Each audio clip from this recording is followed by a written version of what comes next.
Bom dia a todos que estão aqui.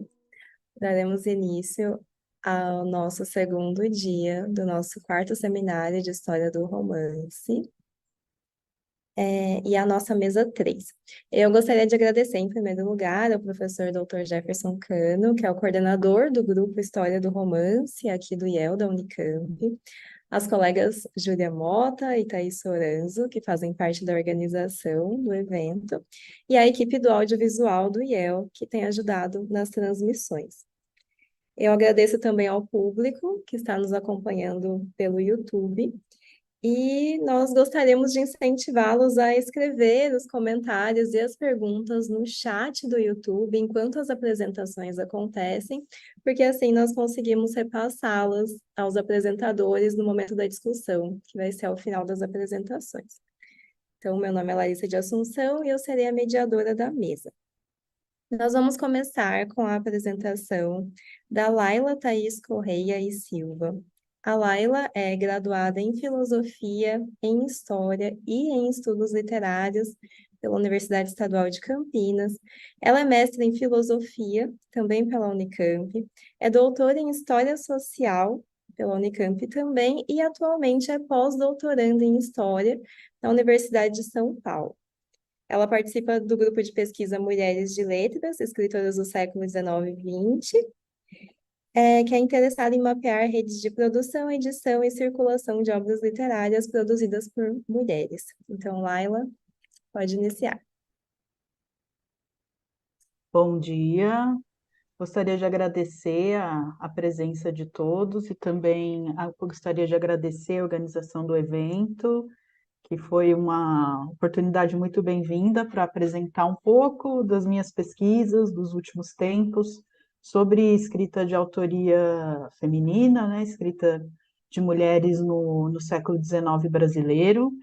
Hoje eu vou falar um pouco sobre Lésbia, que foi um romance escrito por Délia, e também foi um desafio para mim a proposta do seminário para pensar um pouco sobre o que estaria então por trás, né, ou o que poderia motivar algumas imagens ou descrições que estão presentes nas produções da Délia.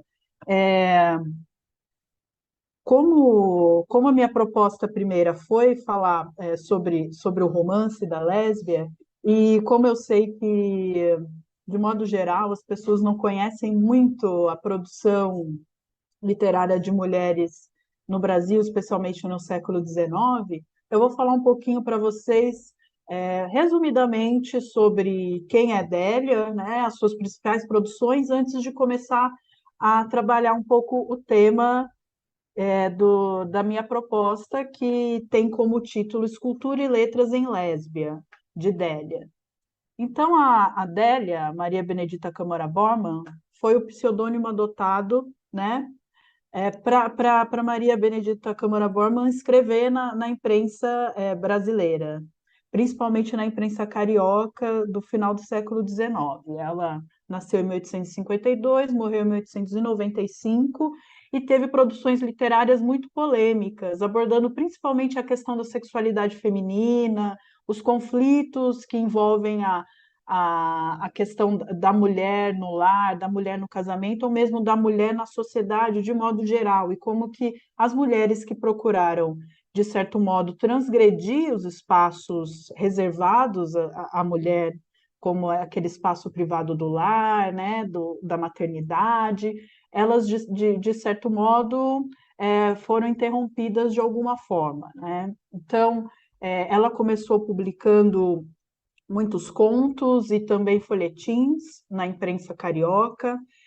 O primeiro folhetim, que até hoje a gente tem notícia, que foi um pouco mais longo, foi o Aurélia, depois, em 1883, depois o Lésbia, que eu vou falar um pouco mais, de 1890, e a sua última produção, até hoje conhecida, foi Celeste, de 1893.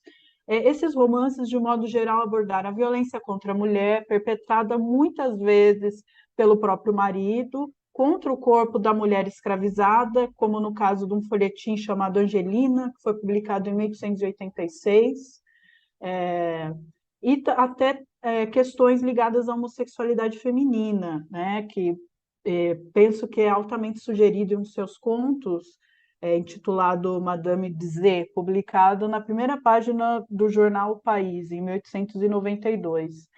Adélia ela conquistou uma grande influência na imprensa carioca de grande circulação, apesar de hoje ser relativamente desconhecida, né, por nós. Até gostaria que vocês manifestassem se já ouviram falar, se já leram alguma coisa escrita sobre Adélia. Né? Gostaria de ouvi-los depois.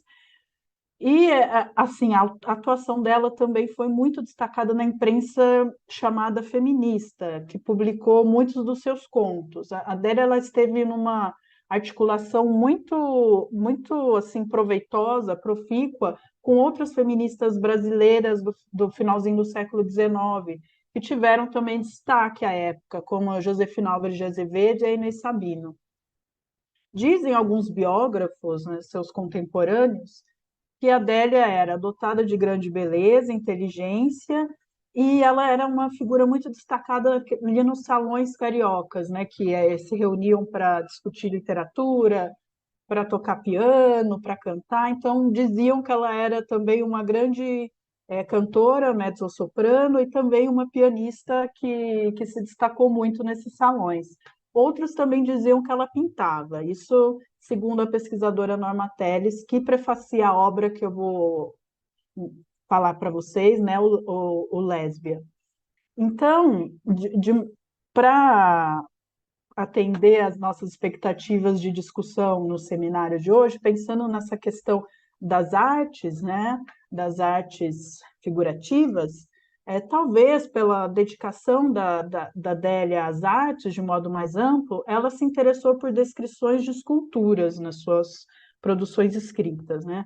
Aplicando a apreciação estética teórica, né? Aí eu falo sobre a teorização sobre o belo, né? O belo ali com letra maiúscula, né? A obra de arte vista ou executada por suas personagens, como no conto que eu já mencionei, Madame de Z, que foi publicado no País, Rio de Janeiro, em 1892. Neste conto é muito interessante ver a narradora personagem surpreender a amiga dela num culto que ela tinha uma escultura que foi realizada por ela, né, que representava com perfeição um jovem de físico perfeito. E a partir dessa visão da escultura feita pela amiga, a personagem narradora se lança a divagações, como a citada no conto, que pretendem compreender o culto às formas e a sua intervenção nas atitudes da amiga.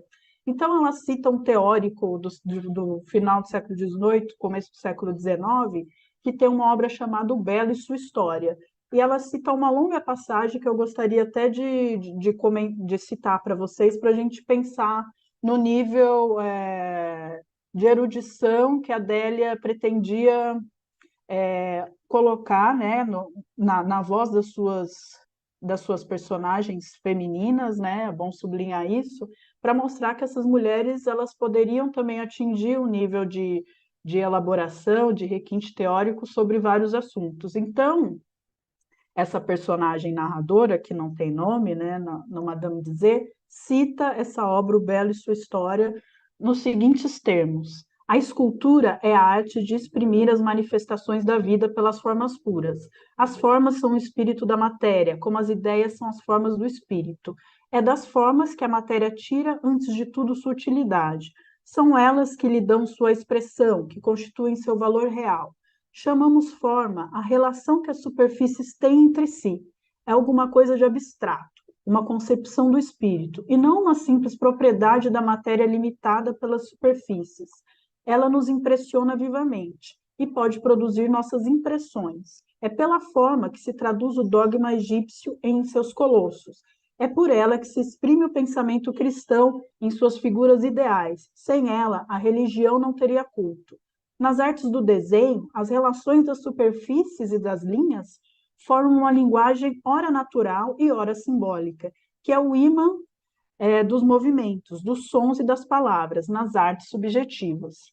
Então, para essa narradora personagem, né, as formas e as suas expressões causadas nos observadores, bem como as suas influências, estiveram presentes em outras produções da Adélia, tal como no sugestivo conto, né, o título já diz, A Estátua de Neve, que foi publicado também no País, em 1890, a Estátua de Neve é justamente um nome atribuído a uma personagem chamada Carmen, que é uma mulher que perdeu a capacidade de amar, pois já havia sofrido muito com as instabilidades amorosas.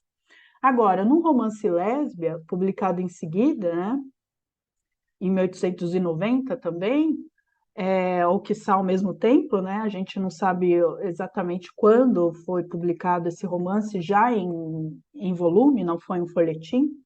Délia parece ter desenvolvido descrições e transformações da personagem que apontam para a escultura como uma espécie de representação da ausência de sentimentos ou da busca de aniquilação do sentir, por assim dizer, né? Essa é a minha interpretação acompanhando a personagem. Então, falando um pouco resumidamente do enredo até chegar a essa análise que eu gostaria de propor a vocês e depois a gente discutir, o romance Lésbia tem como foco, né, a narrativa de uma jovem chamada Arabella Gonzaga. A gente pode pensar que esse romance, apesar de longa tradição do romance de formação, abordar principalmente personagens masculinos, ou mesmo estar presente na produção de escritores, né, do século XIX, Lésbia pode ser pensado como um romance de formação dessa jovem Arabella, que vivia no Rio de Janeiro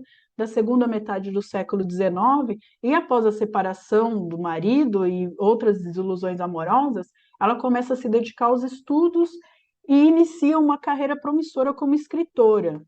Então é muito interessante pensar no Lésbia, assim, como eu utilizo na pesquisa também, como uma forma de fonte para a gente pensar também como que seria essa trajetória de escritoras no Brasil do século XIX.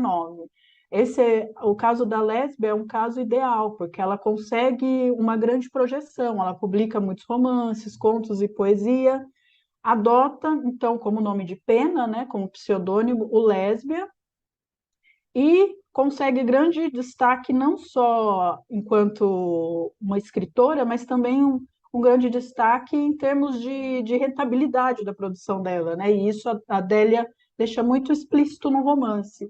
Lésbia consegue se sustentar, consegue viver muito bem, consegue comprar a própria casa a partir da venda dos seus romances, dos seus escritos, né? E depois de várias ali coisas que são descritas pela Adélia no romance, né? O romance é um romance relativamente longo, então é uma experiência interessante da gente ler. Mas ao final da sua vida, já aos 40 anos, né, a Lésbia ela se apaixona por um homem muito mais jovem,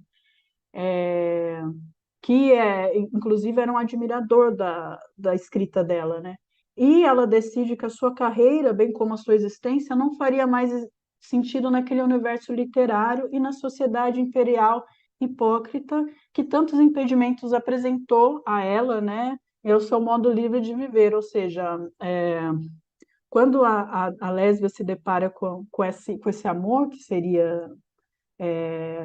seria correspondido, né, por esse rapaz mais jovem, ela vê o tanto de preconceito que ela iria sofrer. Ela tinha 40 anos, o rapaz tinha 20, né? Então a gente já percebe o quanto isso chocou a sociedade à época, né? Então, a protagonista, apesar de ser uma escritora de notável reconhecimento, de viver pela sua escrita, ela parece se tornar, então, uma estátua no momento derradeiro da sua existência. Quando ela percebe que, apesar de tudo que ela fez, ela não poderia ser esse tipo de mulher que ela gostaria de ser, né, ao final da vida dela, digamos assim, ela decide pelo suicídio, né?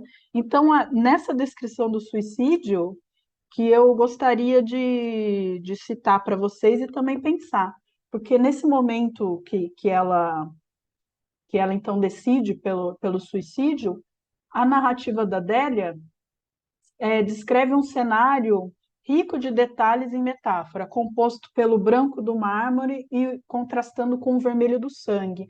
e os adornos do aposento para o banho, tudo compõe um cenário, né, onde se encontram náiades, estátuas de ninfas de água doce, né, semelhantes às sereias, que assistem à sua morte. E, de modo geral, como eu vou citar resumida, um trecho para vocês e encerrar aí para a gente poder discutir depois, parece que a Adélia ela se torna como se fosse uma estátua, né? Uma ninfa de água doce nesse momento da vida dela, né? Então, eu peço licença para vocês para citar é, esse último trecho, né?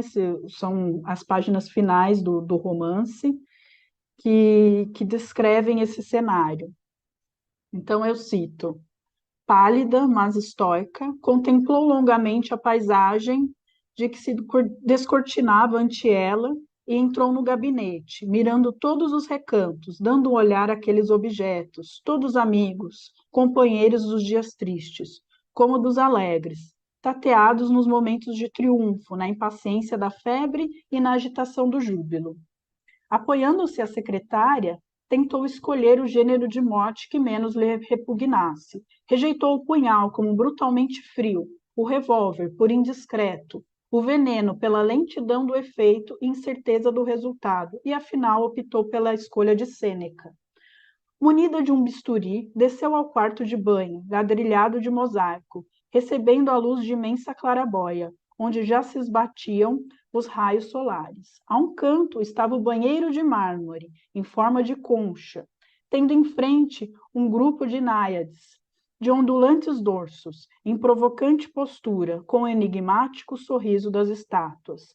Despiu-se Lésbia, resvalando-lhe as vestes docemente ao longo do corpo, como que afagando os egrégios contornos da encantadora criatura. Depois de amornar o banho, resoluta, cortou as veias da prega do braço, lançando longe o bisturi e conservando o ferimento debaixo d'água, logo carminada pela abundância daquele generoso sangue que aviventara o gênio.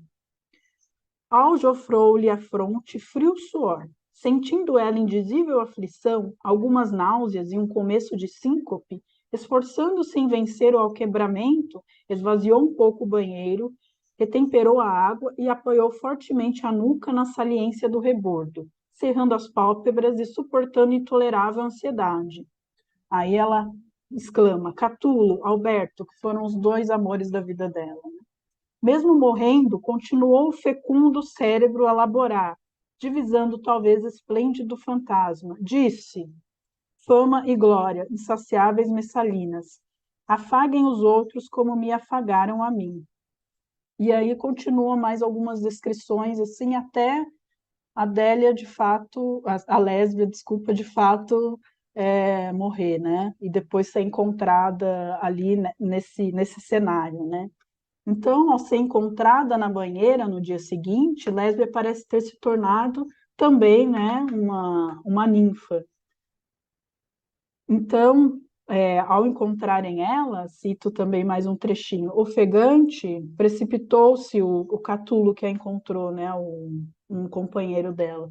Ofegante, precipitou-se ela junto ao banheiro, fascinado pela formosa cabeça, nele apoiada, soltando surto rugido ao divisar a rubra superfície de onde emergia o ideal semblante, tão sereno, tão vivo naquele sarcástico sorriso que lhe era peculiar. Fecho citação. Então, desse modo, penso eu, e gostaria de discutir com vocês, por meio da escultura das estátuas e suas formas, Délia pretendeu descrever entraves, amarras, impossibilidades, bem como um refúgio para as mulheres que transgrediam as expectativas sociais, né? E tanto sofreram com as consequências disso, e tiveram como último recurso essa imobilidade ideal de formas perfeitas, mas, por outro lado, insensíveis em si mesmas, né? Em si. Então, com isso eu encerro e agradeço a atenção de vocês. Muito obrigada, Laila, pela excelente apresentação, muito interessante, e com certeza vai gerar muitas perguntas, muitas discussões aí no final. Agora a gente vai para a nossa segunda apresentação do dia, que é da minha colega Júlia Mota, aqui da Unicamp. Então, a Júlia é bacharel em estudos literários pela Unicamp. Ela é mestra em teoria e história literária pela mesma universidade, com uma pesquisa sobre a Emily Brontë. E atualmente ela é membro do grupo de pesquisa História do Romance, que está organizando esse seminário, e também doutoranda em teoria e história literária, com projetos sobre o drama shakespeariano e a pintura na crítica de romances ingleses do século XIX. Então, Júlia, pode dar início à sua fala. Então, bom dia. Eu queria começar cumprimentando todos os presentes e agradecendo a oportunidade fornecida pelo evento de compartilhar um pouco da minha pesquisa entre colegas com trabalhos tão interessantes. Eu vou falar um pouco hoje sobre o papel das artes visuais no romance Middlemarch, da George Eliot, que foi publicado em 1861 na Inglaterra, relacionando esse papel ao contexto mais amplo de um debate em torno da arte que marcou a Inglaterra em meados do século XIX.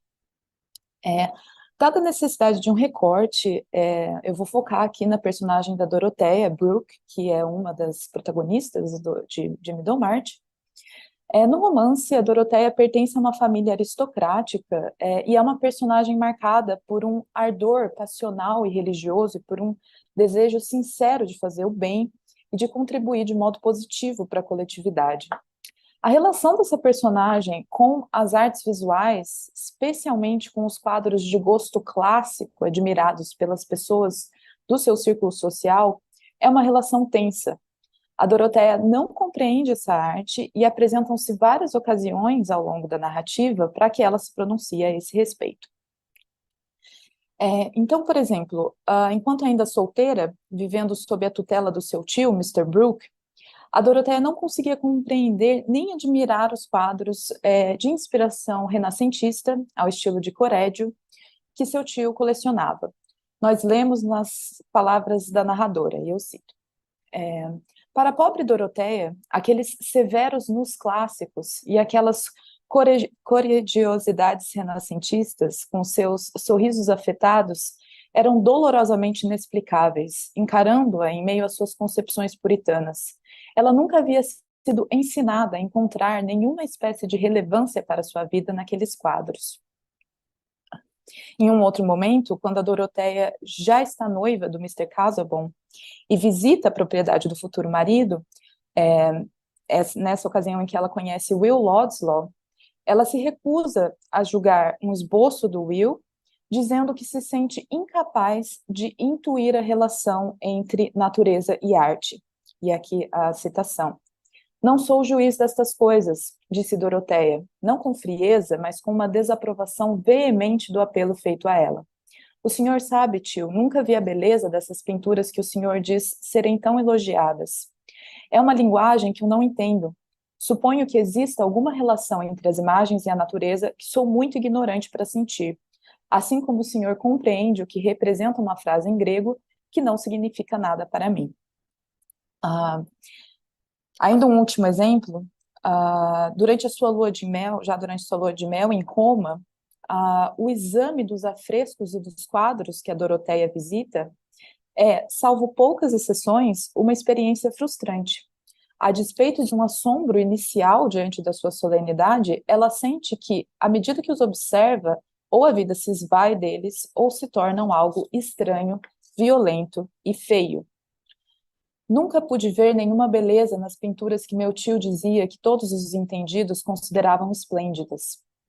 E tenho andado por Roma com a mesma ignorância. Há relativamente poucas pinturas das quais eu realmente gosto. Quando entro pela primeira vez em uma sala onde as paredes estão cobertas por afrescos ou pinturas raras, sinto uma espécie de assombro, como uma criança presenciando uma grande cerimônia onde há grandes mantos e procissões. Eu me sinto na presença de alguma vida superior à minha. Mas quando começo a examinar as pinturas uma a uma, ou a vida se esvai delas, ou então é algo violento e estranho que me acontece. Deve ser a minha própria estupidez. Isso sempre faz... estou vendo muita coisa de uma vez, sem entender a metade do que vejo. Isso sempre faz a pessoa se sentir estúpida. É muito doloroso ouvir que alguma coisa é belíssima e não ser capaz de enxergar essa beleza. É como ser cego enquanto as pessoas falam do céu.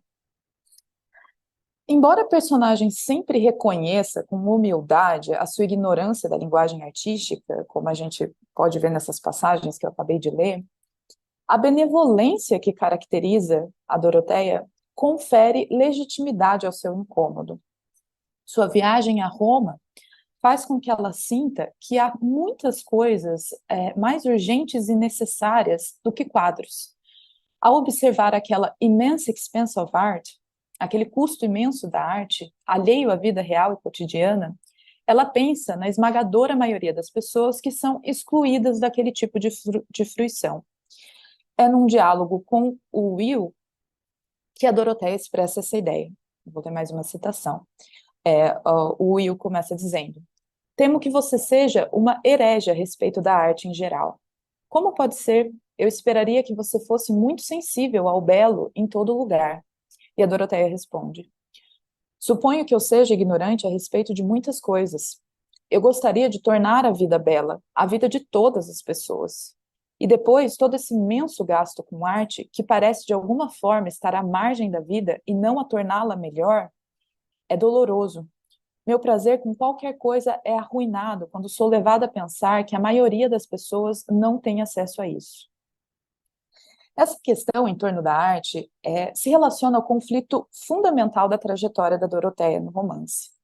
O prelúdio de Middlemarch, que inicia o romance, né, com seu comentário à vida de Santa Teresa, anuncia esse conflito, que é a impossibilidade trágica de uma vida épica no mundo moderno. O prelúdio sugere que, tal como Santa Teresa, a Doroteia é de um caráter que demanda uma vida épica, um sentido existencial nobre e altruísta, direcionado ao bem maior. Mas vivendo no mundo moderno, ela é premida por uma ordem social patriarcal, prosaica e impeditiva. A Doroteia não se apresenta nenhuma possibilidade de uma ação de amplo alcance, de uma realização de fato grandiosa. No entanto, contendo em si esse altruísmo sincero, ela é capaz de formular uma problemática moral em torno da arte. Então, através dessa personagem, a gente chega nessas questões. Qual a relação entre essa arte de inspiração clássica, com a sua obsessão com a perfeição, e a natureza criada por Deus? Porque apenas uma minoria tem acesso a essa arte, já que a sua apreciação não é espontânea, nem natural, e requer uma educação específica reservada a poucos. Por que essa arte não volta o seu olhar para a vida das pessoas reais, com as suas alegrias e com seus sofrimentos? É exatamente neste ponto, nessa espécie de tensão entre o engajamento ético e moral da Doroteia e a arte de estilo clássico, que a George Eliot nos remete a um debate premente em meados do século XIX na Inglaterra. Com a publicação do primeiro volume de Modern Painters, em 1843, John Ruskin daria o primeiro passo na trajetória que o tornaria o crítico de arte mais influente da era vitoriana. Em seu trabalho, Ruskin formula para as artes visuais uma concepção romântica de imitação, que poderia ser resumida na máxima truth to nature, algo que poderíamos traduzir como fidelidade à natureza, e que se opunha de modo determinado aos princípios neoclássicos. Para Ruskin, o Renascimento produzira uma arte degenerada e, sobretudo, falsa. Conforme Herbert, Ruskin considerava que a perfeição era o próprio sinal da decadência consumada, pois significava o triunfo da uniformidade, do conhecimento racional, do conhecido e do aprendido sobre a irregularidade imbuída de vida, o conhecimento instintivo, o sentido e o sonhado. Nas palavras do próprio Ruskin, todo o classicismo, toda a revitalização patente da Idade Média é totalmente vã e absurda. Se quisermos fazer algo grande, assombroso, religioso, esse algo deve ser obtido de nossa pequena ilha e de nosso próprio tempo, com ferrovias e tudo mais. Naquele momento, porém, a Royal Academy of Arts, na Inglaterra, presidida pelo Sir Joshua Reynolds, ainda preconizava que o artista deveria, ao observar a natureza, selecionar o que haveria nela de mais belo, enobrecendo-a e aprimorando-a, tendo como modelos as produções helenistas. Em seus discursos sobre a arte, obra que consistia o único corpus de arte publicado na Inglaterra antes do Modern Painters, do Ruskin, Reynolds afirma que o artista deve despojar-se de todos os preconceitos em favor da sua época ou país. Ele deve desconsiderar todos os ornamentos locais e temporários e olhar apenas para os hábitos gerais, que estão em todos os lugares e são sempre os mesmos. E que a própria natureza não deve ser copiada de perto, pois as obras da natureza estão cheias de desproporções e ficam muito aquém do verdadeiro padrão de beleza. Ruskin, no entanto, defendia de modo combativo uma arte nacional e moral em que o pintor se colocasse de modo submisso diante da natureza, procurando representá-la de modo fiel. Para o crítico, somente assim a arte poderia comunicar as verdades divinas que permeiam uma natureza criada por Deus. Esse debate que eu apresentei aqui, evidentemente de uma forma muito resumida, reflete um momento no longo processo de declínio dos princípios neoclássicos e de surgimento de uma nova forma de imitação, a que podemos qualificar como romântica. A George Eliot compreendia o alcance moral dessa nova forma, que engendrava um novo ideal artístico potencialmente democrático, ao valorizar a originalidade na produção artística e a representação da realidade em toda a sua irregularidade. A George Eliot via nos escritos do Ruskin uma defesa do realismo, que, junto à dissolução da regra dos estilos, poderia permitir a representação séria de temas e personagens até então relegados ao domínio do cômico, seja nas artes visuais, seja na literatura. No caso do romance Middlemarch, é por meio da construção da personagem de Dorothea Brooke e do seu incômodo com a arte do classicismo, que George Eliot sugere que aquela sociedade deve repensar os seus ideais estéticos e a sua forma de se relacionar com a arte, alinhando-se assim aos ideais estéticos de John Ruskin. Nesse sentido, portanto, a gente pode dizer que a autora dramatiza um debate oitocentista crucial em seu romance.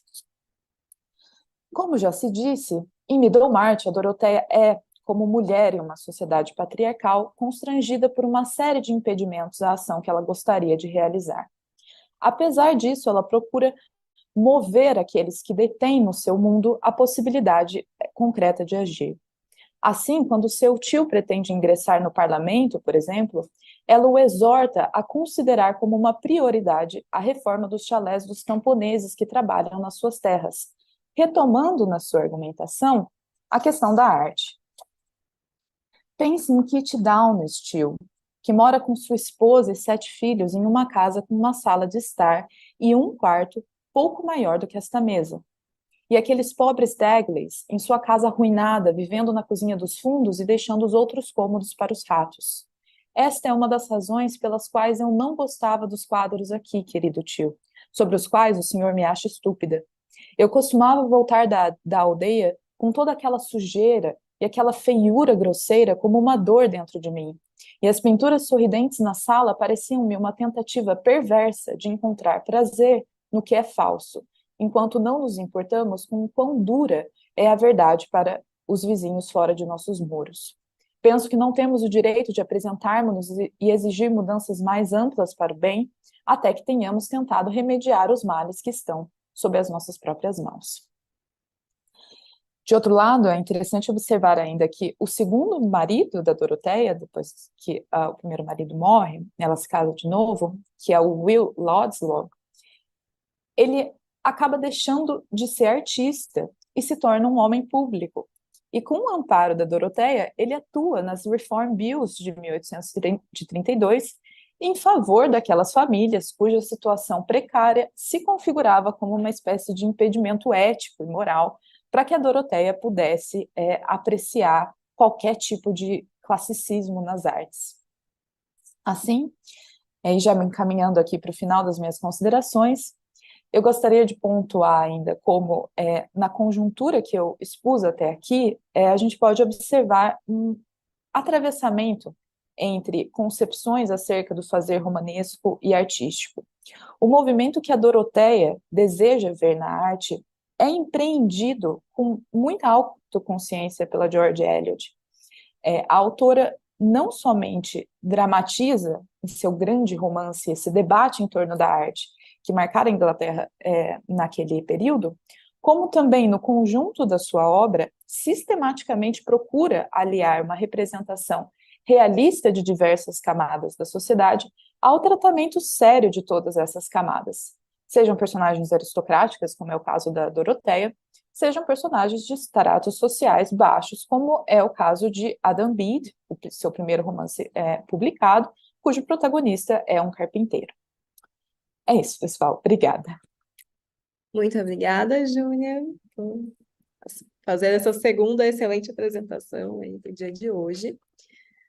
Com isso, acho que podemos já ir para o nosso debate, para a nossa discussão. Eu acho que a Thaís tem uma pergunta. Pode fazer, Thaís. Bom dia, pessoal. Eu queria agradecer a vocês pelas excelentes apresentações. Acho que elas conversam muito.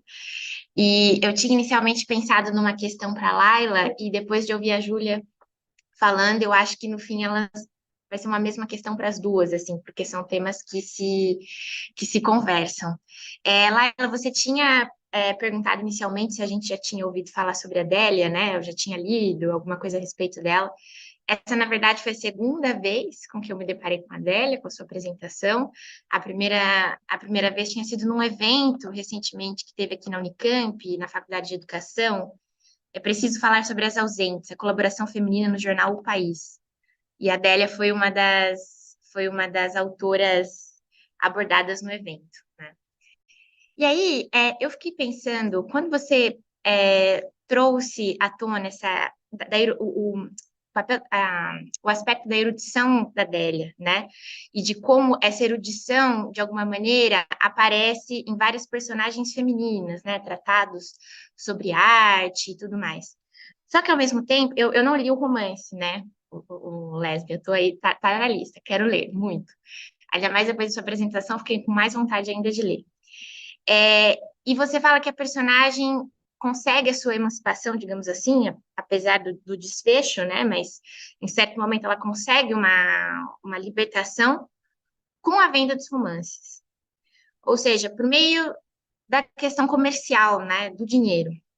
Então, por mais que a gente tenha essa erudição, né? Enfim, toda essa reflexão acerca da arte, é uma arte que acaba tendo ali também que ser rebaixada e pensada também no seu aspecto mais imediato, que é o dinheiro. E aí eu acho que isso está relacionado um pouco com a apresentação da Júlia, né? Quando ela fala do projeto da George Eliot enquanto um projeto demo-crático, né? Dessa arte enquanto um projeto democrático, que eu acho que também não consegue... É um projeto que também não consegue ser separado dessa questão comercial, né? Então, eu queria ouvir de vocês, como é que vocês acham que essa tensão entre arte e mercado e dinheiro, que já é por si só uma relação complicada e que acho que vai permear ali o cenário artístico do século XIX, bom, até os dias de hoje, né? Arte e dinheiro é algo que, infelizmente, não dá para a gente dissociar. E, no caso da apresentação de vocês, da questão da mulher mesmo, tanto as personagens, como é que elas se relacionam com essas tensões, e no projeto estético dessas autoras, né? Como é que vocês acham que essa tensão, então, é elaborada por elas? Por meio de personagens, ou enfim, por meio de textos críticos? Não sei se eu consegui ser clara, mas eu agradeço mais uma vez pela apresentação de vocês. Acho que vocês trouxeram questões muito, muito interessantes. Bom, fiquem à vontade para responder. Não sei se a Laila quer começar, depois a Júlia Para mim, completa a tanto faz, resposta. Júlia. Se você quiser falar primeiro, Pode falar, Laila. tá bom, então. Obrigada, Thaís, pela sua bela pergunta, porque aí permite com que a gente também reelabore algumas questões da apresentação, né? Em relação à erudição, né, o primeiro ponto, né, destrinchando um pouco, eu vejo muito a erudição presente nas personagens e também manifesta por algumas escritoras brasileiras também se dizendo que estudaram determinados autores ou que tiveram a oportunidade de estudo em determinados momentos, como uma resposta específica, principalmente às críticas que elas recebiam, né? A crítica, de modo geral, era feita por homens, né? Nesse momento, né? E as mulheres recebiam muitas críticas em relação ao amadorismo, em relação a não terem uma escrita elaborada, a não terem formação. Então, essas mulheres escritoras, de modo geral, tinham acesso à educação, né? Elas tinham um destaque em relação a outras mulheres de outras classes sociais, né? E a erudição ali, dita por essa personagem, principalmente a lésbia, né? E também por outras personagens, como o conto que eu citei na apresentação, demonstram que a Adélia queria transmitir a mensagem de que, olha, nós mulheres, além de tudo, tem a questão da capacidade também intelectual das mulheres. Tem esse outro ponto também, né? A questão do cientificismo e do darwinismo social, que despontava ali no final do século XIX, que também dizia que as mulheres, dessa questão de não ter o acesso à educação, mesmo se tivessem, não tinham capacidade intelectual para estudar, para desenvolver a escrita, enfim, para ter exercer diversas profissões.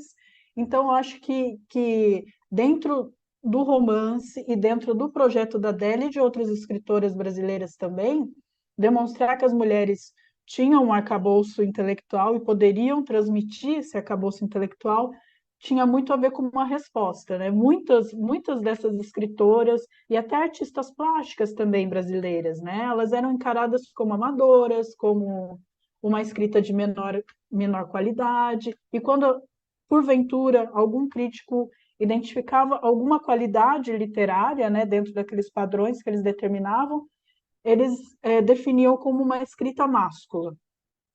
Determinada escritora, por exemplo, a Inês Sabino, né? Era uma escritora que tinha muito destaque ali, era colega da Adélia e de outras escritoras que a gente conhece mais, como a Júlia Lopes, por exemplo. E a Inês Sabino, que também escrevia para vários jornais brasileiros, portugueses, inclusive, os críticos identificavam nela uma escrita máscula. Por quê? Porque ela escreve bem, ela tem elaboração, ela tem erudição, ela teve capacidade de estudar em determinados locais, então aí ela tem uma escrita máscula. Então eu percebo isso muito, inclusive dentro do romance, que é um romance que descreve a formação de uma mulher, né, que sai do casamento e que se torna uma escritora no Brasil. Vejo por esse lado. E a questão do dinheiro, né, que você bem pontuou que é uma questão imediata, dentro da escrita também de autoria feminina e dentro também de pensar essas oportunidades e capacidades femininas de mulheres de várias classes sociais, não apenas de classes sociais baixas, né, empobrecidas, também seria uma oportunidade de emancipação, porque muitas dessas escritoras e muitas das feministas no final do século XIX, principalmente por meio dos impressos feministas, elas pensavam em formas pelas quais as mulheres poderiam viver sem a ajuda dos maridos ou da família, né? Então, ter uma emancipação econômica. Então, o fato da, da, da personagem conquistar um espaço, a sua casa, então ela tem um gabinete, esse gabinete até aparece no momento da morte, ela tem esse gabinete onde ela pode se sentar e escrever, é uma coisa assim propiciada pelos meios materiais, pelo dinheiro, e também é uma mensagem em relação às mulheres precisam conquistar esses espaços de exercício da escrita ou de exercício de outras profissões, o acesso à educação e tantas outras possibilidades, porque elas precisam ter um modo para se sustentar e assim se emancipar da família ou do marido, né, que muitas vezes, como tem assim, em vários contos da Adélia também, descrições de mulheres que estão nas classes trabalhadoras e que sofrem por não poder trabalhar, ou por trabalhar e ganhar pouco, e o marido pegar todo o dinheiro e gastar em jogo e gastar em bebida. Então, ela tem essa descrição né, de outras classes sociais que não têm o acesso e que trabalham, mas ganham muito pouco, porque exercem profissões que têm menos rentabilidade, por não ter acesso à educação e por ter esse acesso interrompido ou esse acesso não permitido por motivos que são de classe social, mas também de gênero, né? Então, eu vejo muito essa questão do dinheiro e também da erudição como uma questão que está atrelada à emancipação e às possibilidades de estudo, né? Eu penso que dentro do projeto da Délia, literário, eu vejo muito como um projeto feminista, né?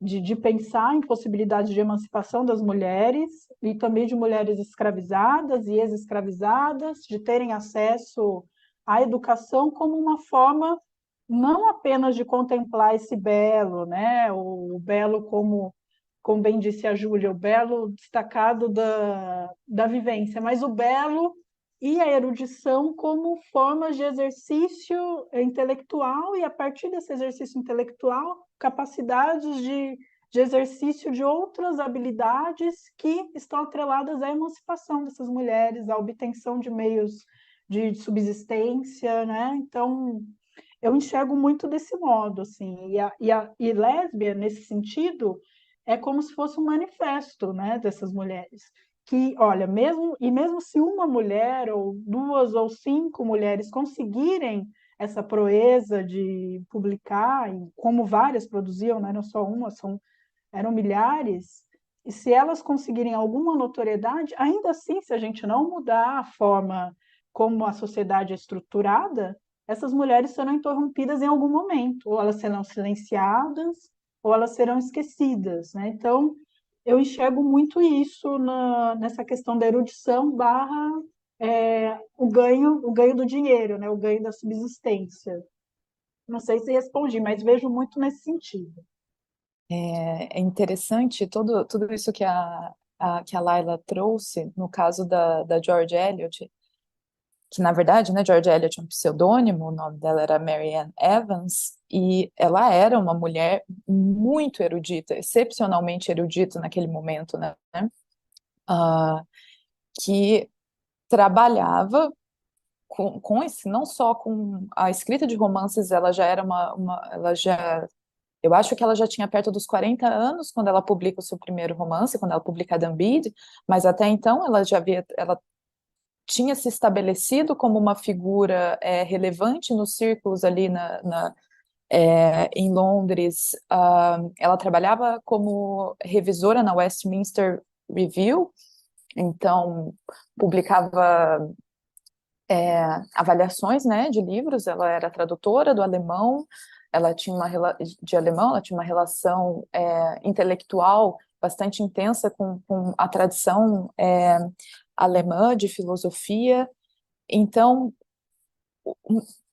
isso, uma mulher de trajetória muito erudita. Agora, é curioso que os romances, ao contrário do que a Adélia faz, por exemplo, em Lésbia, a gente ela não cria personagens mulheres escritoras, personagens que tenham a mesma trajetória que ela teve. Mas isso não quer dizer que ela não, eu acho que não toque acho que pelo menos em todos os romances da George Eliot que eu li, de um modo muito premente na questão da mulher naquela sociedade, né? Mas esse tema da mulher que, como a Laila bem falou, se emancipa pelo ofício da escrita, ganhando dinheiro por meio da escrita, né? Adam Bede foi um enorme sucesso.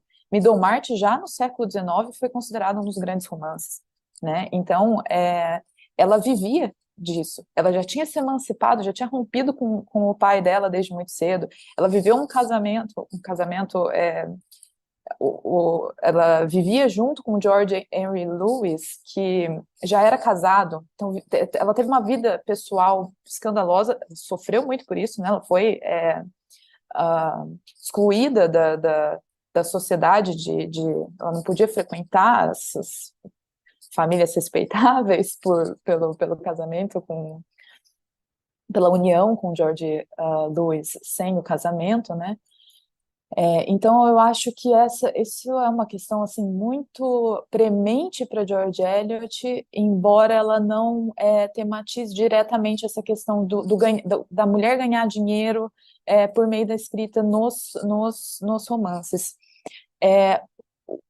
Mas em relação a essa questão da arte, de um projeto, né, de um projeto estético, eu acho que a gente tem formulado mesmo no conjunto da obra do George Eliot, potencialmente democrático, a George Eliot tem um investimento moral muito intenso, e acho que até estranho, talvez, para a nossa relação, para o tipo de relação que a gente tem com a literatura hoje, pelo menos num espaço acadêmico. Né? Existe mesmo uma crença de que a ficção pode formar moralmente as pessoas. Então, ela tem eu acho que uma ligação com um ideal de solidário, cristão, embora ela tivesse sérias dúvidas na existência de Deus, mas ela tem esse desejo acho que mais uma concepção de que o romancista tem uma tarefa moral, e essa tarefa moral é ser capaz de criar, de alargar simpatias dos seus leitores, de fazer com que com as pessoas que estão lendo, e ela tem muita consciência, aí também tem um recorte de classe, de que os leitores dela, no geral, são leitores de uma classe mais alta, né? Embora ela já esteja publicando aí em 1860, as taxas, né, de analfabetismo já estejam diminuindo nesse momento, mais pessoas leem. A gente ainda não está falando, né, de uma população inteira que lê, então também tem um projeto visado para essas pessoas de classes mais altas e de tentar despertar algo parecido com uma compaixão em relação às pessoas do povo, por exemplo. Né? Então, acho que é isso. Não sei se eu também te respondo, tá? Obrigada pela questão, que foi muito instigante também. Obrigada pela pergunta, Júlia, pela resposta, na verdade. Mas eu tenho o Jefferson tem também, mas eu acho que eu vou fazer as minhas perguntas, porque elas têm relação com a resposta de vocês. E aí eu acho que vai dar um gancho, mas depois o professor Jefferson também tem uma pergunta para fazer.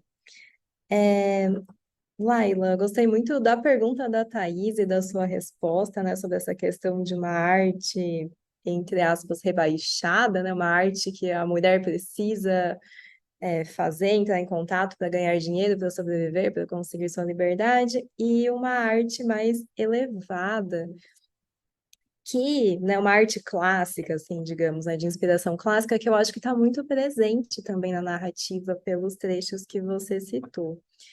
Então, o que eu fiquei me perguntando é que a arte, né, essa incompatibilidade entre o amor e o sucesso literário é o que faz com que essa personagem opte pelo suicídio, mas no ato do suicídio dela, a arte também está muito presente, né? Então, ela faz a escolha de Sêneca, né? Então, parece que tem aqui uma recuperação de elementos clássicos. A banheira tinha forma de concha, né? Então, tem esses elementos. E você menciona também todos esses elementos que parecem vir muito dessas obras mais de inspiração clássica, né, das náiades, as estátuas de ninfas.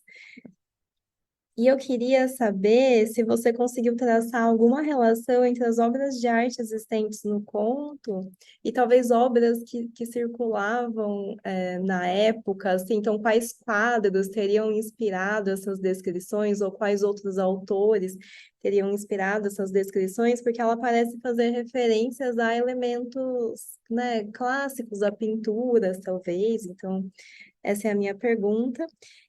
E eu gostaria de saber também se você tem alguma hipótese, alguma opinião sobre por que foram esses os seres mitológicos mencionados na cena final do conto, né? Por que sereias? Por que ninfas de água doce? Tem relação com a banheira?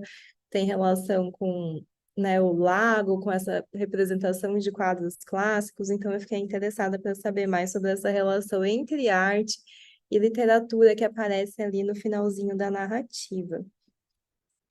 Bom, essa é a minha pergunta para você. Eu já vou fazer a da Júlia também, depois vocês respondem na ordem que preferirem.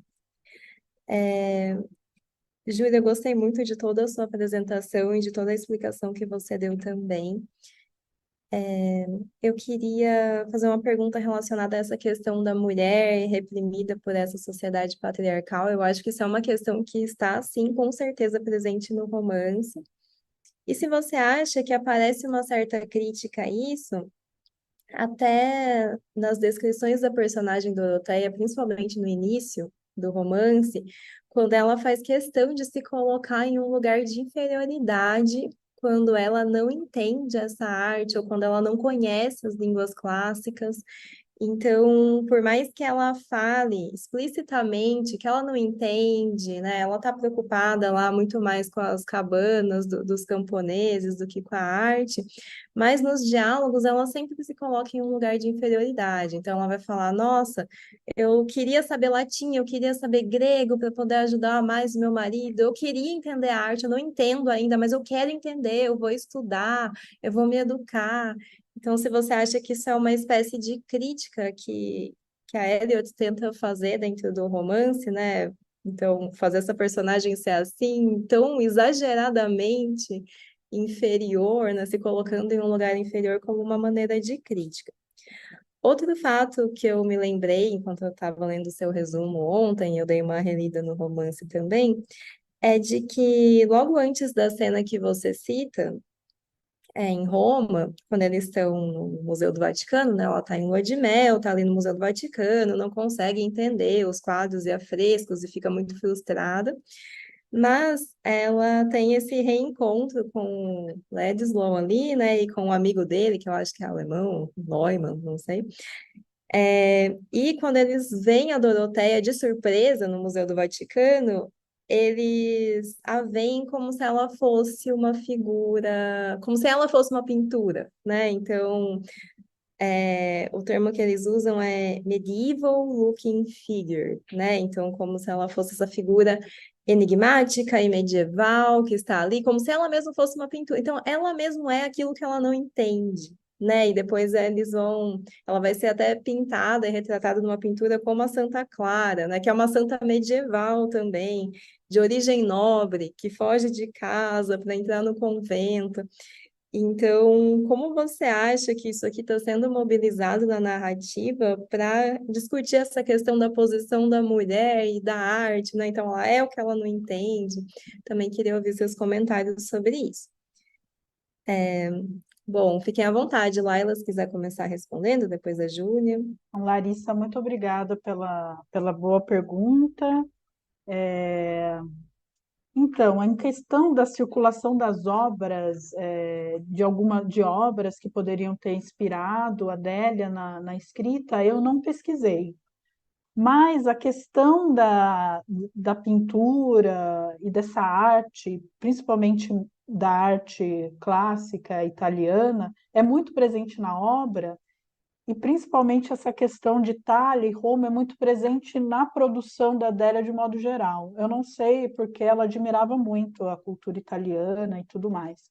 Inclusive a personagem, a lésbia, assim que ela consegue juntar um dinheiro assim relativamente bom, e aí acontece também uma questão de sorte que ela ganha na loteria, ela joga na loteria e ganha.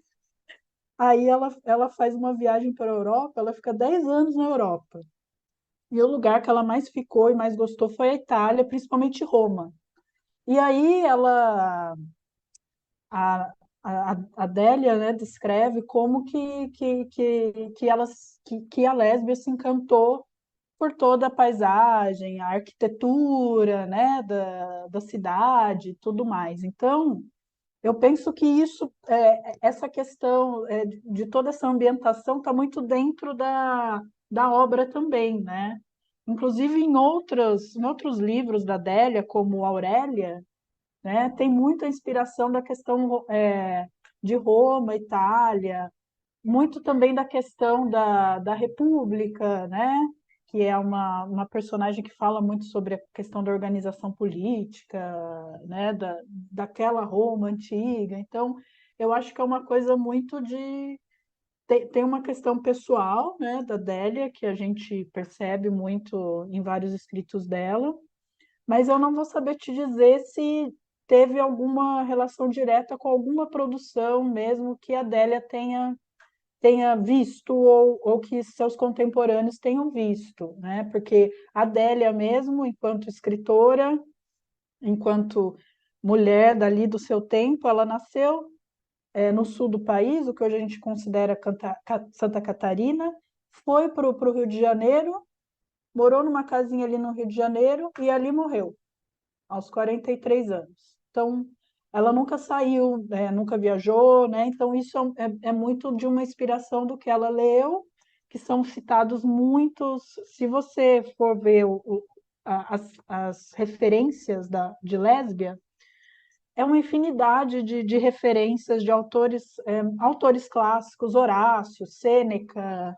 mas muitos autores franceses do período ou um pouquinho anterior, do século XVIII, né? Então, tem muitas referências mesmo. E também de música, de ópera, né? Então, é uma coisa que ela referencia bastante, assim, textualmente, né? Mas em termos das imagens que ela cria na narrativa, a- eu posso sim supor em relação ao que a gente vai lendo e pode a partir disso imaginar, né? Mas eu não realmente não pesquisei assim o que à época ela poderia ter tido contato em relação a ter visto, né? A ter presenciado mesmo, assim, em termos de visuais, assim, né? Não, esse eu vou ficar te devendo mesmo, mas em relação à narrativa, a questão interna é muito entrelaçado, né? É muito entrelaçado essa questão da escultura, da questão de uma Roma, né? Antiga, mítica, né? Então, por isso que eu trouxe esse romance justamente para o evento, para a gente pensar, né? Nessa ambientação. E eu achei que de fato, esse ato final dela do suicídio é um ato totalmente, como a Adélia diz no começo, na advertência ao leitor, né? Eu lembro que até uma vez eu dei aula com esse livro e eu tirei a advertência para as alunas e para os alunos não lerem, porque ela já entrega no ato o que acontece com ela. E ela diz que, olha, o suicídio não é uma coisa que eu estou dizendo para ninguém cometer suicídio, né? Era uma coisa que a lésbia teria cultuado, mas é uma coisa que ela pensou, foi muito bem pensado, e por isso que ela ambienta tudo aquilo, foi muito bem pensado, porque tem muita relação com a vivência, a experiência da lésbia, né? Então, eu acho que é isso que aí a Délia, nesse momento, ela se separa um pouco da sua personagem, né? No momento em que ela diz, olha, eu não vivi tudo isso que ela viveu, né? Eu não tive toda essa experiência, toda essa vivência foi a lésbia que teve, não fui eu, Délia, né? Então, é interessante ver isso como que essa questão da escultura, né? E mesmo das artes, ela talvez se resolva no romance como um todo, né? Não sei. Essa seria a minha sugestão, sim. Muito obrigada pela resposta. Júlia? Larissa, obrigada pelas questões muito interessantes. Eu acho que a primeira que você fez sobre essa, né, inferioridade, lugar de inferioridade em que a Doroteia se coloca constantemente, acho que a primeira leitura de Middlemarch, ela é uma atravessar aquele primeiro livro em que a Doroteia, a gente começa vendo a Doroteia como essa personagem tão submissa, é difícil de atravessar. É, eu acho que em parte, uma estratégia narrativa mesmo da George Eliot que faz com que a gente observe o processo pelo qual a Doroteia vai descobrindo que toda aquela veneração que ela queria colocar no marido, que toda aquela submissão dela era deslocada, né? Então, as expectativas que ela tinha pro casamento, o fato de que ela considerava o Casabon um suprassumo intelectual, moral, e ela tem reiteradamente aquela posição de modéstia intelectual, de modéstia e tudo mais, eu acho que ela vai sendo... ela vai passando por uma não que ela passe a ser uma personagem que deixa de ser tão humilde, mas ela percebe que o marido, na verdade, não sabe tanto quanto ela achava que ele sabia, que ele não faz uma coisa tão importante quanto ela achava que ele sabia e que ele faria. E isso é uma frustração muito grande, porque ela realmente acreditava que ela estava se colocando a serviço de uma atividade moral que seria performada pelo marido, né? Por um lado, acho que tem isso, por outro, eu acho que ela coloca a questão da educação para a arte, né, a qual a Doroteia não teve acesso, mesmo sendo uma personagem de uma aristocracia ali, né, como uma problemática mesmo, um problema a respeito dessa arte, em que a premissa que está aí a arte precisaria ser algo acessível a todo mundo. A apreciação dessa arte precisaria ser uma coisa, de certo modo, espontâneo. O fato dela requerer uma educação específica, e uma educação naquele momento, né, reservada a homens e reservada a homens de altas classes, é algo que cria uma hierarquia. Então, eu acho, sim, que ela engendra uma crítica nisso, especialmente porque a Doroteia é uma personagem que amadurece muito ao longo do romance e acho que vai se tornando mais dona dos seus próprios desejos. Isso se relaciona também, acho, a sua segunda questão, né? Aquele trecho em Roma, em que ela é vista pelo Will, pelo Ladislaw, e pelo colega do Ladislaw, são dois artistas, né? Ela está observando, na verdade, ela está de frente para a estátua da Ariadne, que eu coloquei no meu slide inicial, mas ela não está olhando, ela está com um olhar abstraído, porque ela está. A lua de mel dela não tem nada de lua de mel, ela já começou a perceber que o marido dela não era tudo que ela acreditava. E além deles verem do amigo alemão ver nela uma beleza, assim, formas clássicas, ele também identifica que tem algo no semblante dela que anuncia séculos de cristandade pesando no peito dela, e que ela pareceria algo como uma Antígona cristã. Isso é uma referência super importante. A George Eliot escreveu um ensaio sobre Antígona, uma leitura de Antígona, e eu acho que a gente consegue, essa fala desse artista, ela contém uma certa chave de leitura para toda a questão da Doroteia no romance, porque, segundo a leitura da George Eliot da Antígona, a Antígona é colocada em um conflito em relação de certa forma, o dever ou a afeição familiar e o dever do Estado, né? Então, o Estado determina que ela não pode enterrar o irmão porque ele foi um traidor do Estado, e ela transgride essa regra. Então, ela é colocada ali numa situação, num conflito que se manifesta, no caso da Doroteia, eu acho, com aquela questão lá no final, quando o marido deixa no testamento dele, a Doroteia, se casar de novo, e se casar com Will Ladislaw, ela perde o direito a toda a sua propriedade. E ela termina se decidindo pela afeição do Will, né? Então, eu não sei, eu não tinha pensado ainda em termos da beleza, assim, da forma clássica em si, que eles identificam ali naquele momento na Doroteia, né? Ela é uma personagem descrita como uma personagem muito bela, talvez até tenha aí algo do que a Laila descreveu em relação a essa frieza da forma da estátua, né? Porque a Doroteia, naquele momento da lua de mel, ela tem que reprimir os sentimentos, a paixão que ela quer. Ela tá casada com um homem muito frio e toda a paixão que ela tem em si, todo aquele ardor, aquela coisa precisa ficar reprimida, né? Aquilo não tem vazão. Então, talvez tenha uma relação por aí também. Não sei se eu respondi. Respondeu sim, muito bem. Muito obrigada pela resposta. A gente está chegando já ao fim da nossa mesa, então no YouTube também acho que não temos mais perguntas. Bom, então é isso.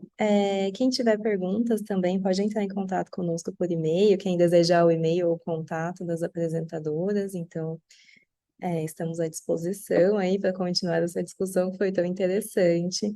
Eu agradeço a presença de todos, a presença dos ouvintes no YouTube, a presença das apresentadoras que fizeram essas excelentes apresentações e que gerou essa excelente discussão depois. Então, muito obrigada, Júlia, muito obrigada, Laila.